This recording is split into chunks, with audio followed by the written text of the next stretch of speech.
There is Hillary Clinton in Iowa taking on those new questions about her emails. Government investigators say some contain classified information, fueling new demands from Congress and her campaign rivals. ABC's Clinton correspondent Cecilia Vega reports on all the latest.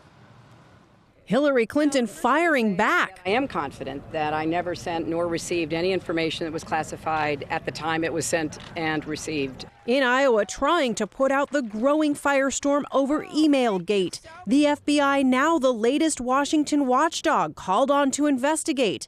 Of the 55,000 emails Clinton turned over to the State Department, internal investigators for the intelligence community now say at least 4 and potentially hundreds more included classified national security information when they were sent over her private email account and home server. Clinton saying she did nothing wrong. I did not receive anything that was marked as classified. The investigators' referral to the Justice Department does not seek a criminal probe and does not target Clinton personally. The Justice Department has not yet decided how it will respond. The controversy has not slowed down since March, when Clinton admitted that she used her private account for official business. She said, for convenience. Looking back, it would have been better if I'd simply used a second email account and carried a second phone. Now Republicans on Capitol Hill fired up, once again demanding Clinton turn over her email server. House Speaker John Boehner saying her poor judgment has undermined our national security, and it is time for her to finally do the right thing. I have released Clinton revealing that in October she plans to publicly testify before a House committee investigating the Benghazi terrorist attacks. For this week, Cecilia Vega, ABC News, New York. And we are back with the roundtable right now. I want to go straight to Congressman Keith Ellison, Democrat. These questions about the emails don't go away. How much are you worried this is actually hurting her campaign? Well, you know, I see this as one of those, non-story stories. She gave up the emails. The allegations earlier this week in the press turned out to be retracted and corrected. Now they're keeping with this thing. I mean, this poor woman has been dealing with Benghazi, all this stuff. To me, this is about Republicans trying to undermine her credibility. This is all campaign stuff, actually, and I think that she's gonna emerge from it. And just as long as she keeps on answering the questions and and gives credible answers, which she has been doing, I think it's gonna be fine. This did begin with independent government investigators making the referral. Maggie Haberman, you're from the New York Times, and the congressman just talked about this. Initial stories ended up being walked back. The first story in the Times says this was a criminal referral. Turns out that's not the case. And one of the things the Clinton campaign says is this is happening all the time. We're victimized by these huge headlines that aren't backed up by the story that's there. Department of Justice sources told us and told several other media outlets that this was a criminal referral, and then walked that back many, many hours later. So that answers that question. She is not wrong in terms of the substance of the IG complaint that some of this is bureaucratic infighting over what's classified and what's not classified. And what is classified after the fact. Correct. Well, I mean, the IGs argued it was classified at the time, and that's sort of the issue here. The bottom line is there was a referral made. There was a referral made about a possible compromise of classified information.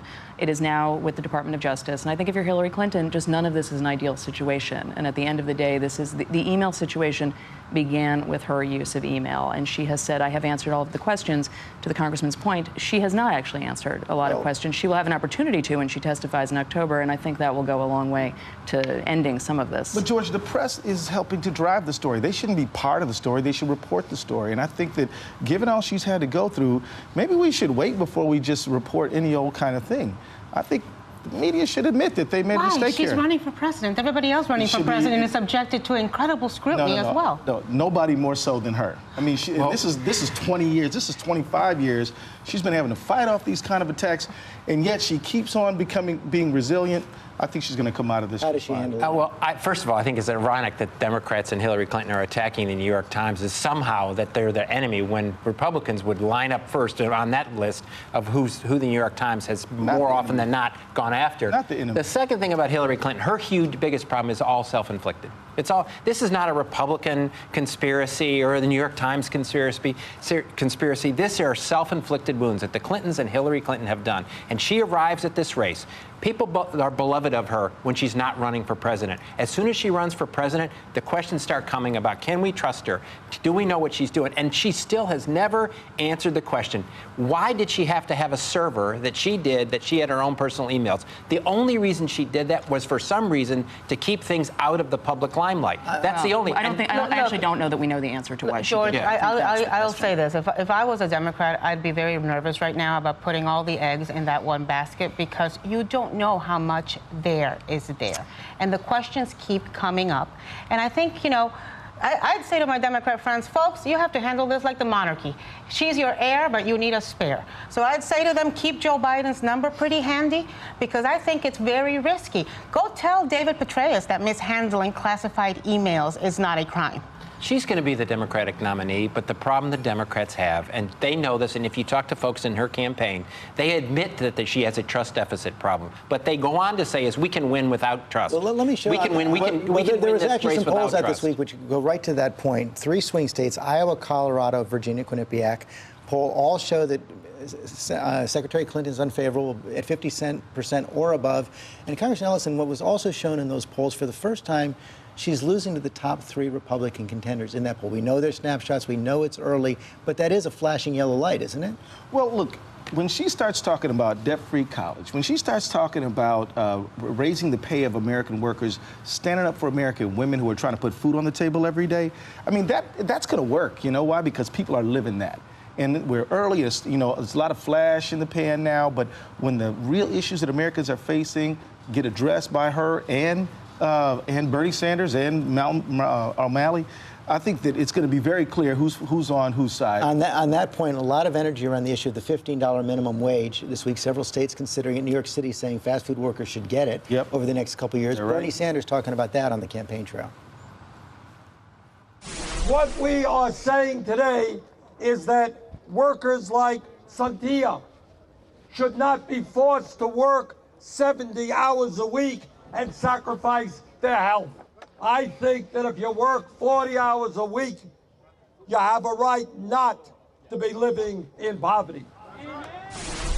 Majority of Americans support an increase in the minimum wage, but New York Times also asked about this idea of fast food chains paying workers $15 an hour, 60% opposing that right there. Matthew Dowd, there does seem to be a lot of energy behind this issue, but with some limits. Well, if Republicans were smart, in my view, they'd be for a living wage. The idea that they're advocates in keeping wages low, thinking that's helpful for our economy, and basically they're justifying a position that they're taking on behalf of the United States Chamber of Commerce, not small businesses, not average people. The base of the Republican Party are working class whites, and any increase in the minimum wage is going to help that group. So if I were a Republican candidate for president, I would get out there and say, yes, of course we need a living wage. That's what capitalism is about, and that's what we need to do. Who's going to do it?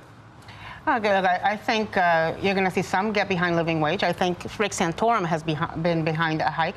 But I think you're going to see some of them get behind having states decide. Because, for example, a state like New York is very different than a state like Alabama or even my state of Florida. So it's something that should be decided by the states. What makes sense for each economy? Hey, look, That's Hillary Clinton's I would love position. to. I would love to be able to stand with conservative colleagues and say, let's raise the wages of the American people.